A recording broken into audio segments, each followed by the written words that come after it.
राज्याचं हिवाळी अधिवेशन संपलेलं आहे. सरकारकडून ज्या विदर्भाच्या आणि महाराष्ट्रातल्या जनतेच्या अपेक्षा होत्या त्या पूर्णपणाने फेल्युअर झालेला आहे.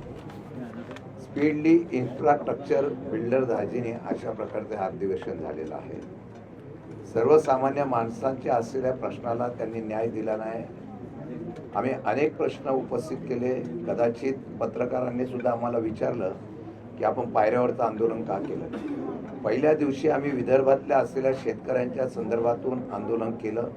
नंतर सभागृहामध्ये आम्ही स्ट्रॅटेजी ठरवली की सभागृहामध्ये जाऊन आम्ही विरोधक म्हणून आक्रमकतेने मुद्दे मांडू. आम्ही तशा प्रकारची आक्रमकता दाखवली.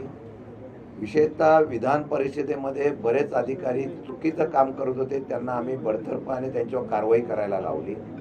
वेगवेगळ्या प्रकारचे आयुध घेऊन आम्ही सरकारला घेण्याचा प्रयत्न सुद्धा केला.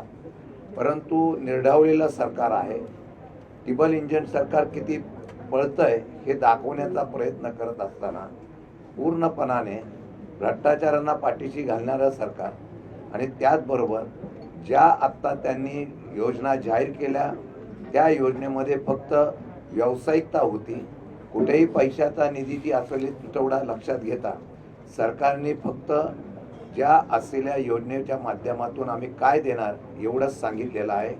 त्यामुळे मला वाटतं की आत्ताच्या ह्या अधिवेशनामध्ये फार काही या महाराष्ट्रातल्या जनतेला मिळालं असं द्योतक नाही.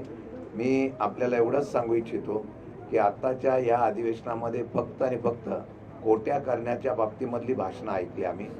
खरं म्हटलं तर राजकारणामध्ये या असलेल्या अधिवेशनामध्ये जनतेच्या उत्तराची अपेक्षा असते. दुर्दैवाने त्या अपेक्षा नव्हत्या. फक्त राजकीय कुरघोडीच्या फक्त आरोप प्रत्यारोप झाले. त्याचा उल्लेख सचिन भाऊंनी केला. विधिमंडळाच्या अधिवेशनामध्ये अंतिम आठवडा प्रस्तावावर फार मोठ्या प्रमाणात आम्ही महत्त्वाचे विषय घेतले होते. भ्रष्टाचार होता, कायदा सुव्यवस्था होता.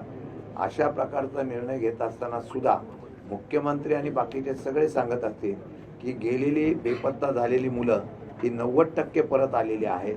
तर मला वाटतं की आता या संदर्भामध्ये बोलणं न उचित आहे. कायदा सुव्यवस्थेची धज्जे उडवलेला आहे. सरकारची पाठबळ असल्याशिवाय हे होत नाही. आम्ही पुराव्यासकट काही अधिकाऱ्यांचं सांगितल्यानंतर सुद्धा त्याच्यावर एकही वाक्य बोललं गेलं नाही. खुनाच्या आरोपीमधले आरोपी अजून सापडले जात नाही. संतोष देशमुख हत्याकांडातला आरोपी सापडला नाही. उत्तर देताना एवढंच सांगितलं त्याचा शोध सुरू आहे. जर पोलीस यंत्रणेला 1 वर्षापासून आरोपी सापडत नसतील किंवा अशा प्रकारचे खून केलेल्या आरोपींना पोलीस डिपार्टमेंट पाठीशी घालत असेल, त्याला सरकारी आशीर्वाद असेल, ती गंभीर याची बाब आहे.